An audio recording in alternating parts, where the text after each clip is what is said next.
rahim. Ulun nazam keringkasan ilmu nahwi, awamil dalam nahu sirtobo.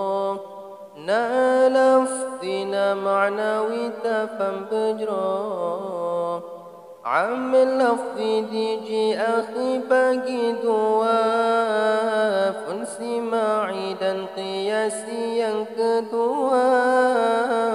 Istima'i betaturi si kurang klo, tambah sabah hitung kujro padum katro. Amil qiyasi wahi akhi tujuh saja, di ma'nawi fam besari hanya dua. Disima'i lam gebagi aslebla, nok pertama huruf pejar bermasalah.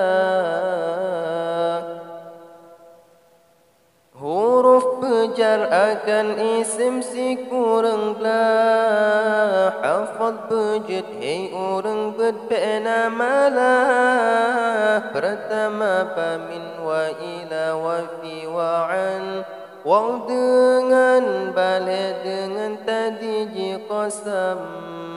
Lam dan rubba waw sa'ala kaf mudmundu, hatta hasya adakhala hafad laju. Huruf penasab akan isim perafa khabar, nambah huruf dengan berduangi sahbat. Inna annaka anna lakinna laita, lima sudah kenam huruf wala'alla. Huruf perafa akan isim penasab khabar, no yang kelelam awamil tapariksa. Pertama maji ma'amal misakana, la kedua laki laisa jikerija. Yang penasab akan isim itu saja, tujuh huruf dengan berdehi bintara. Pertama waw illa dan ya kepet ayat, haya dan ay tujuh hamzah huruf nida. Yang penasab fi'il mudhari' nyulun bayan, kedua huruf dengan berdua hitaulan. Pertamaan kedua lan yang kedua, idan kepet hafad bejid be'lilani.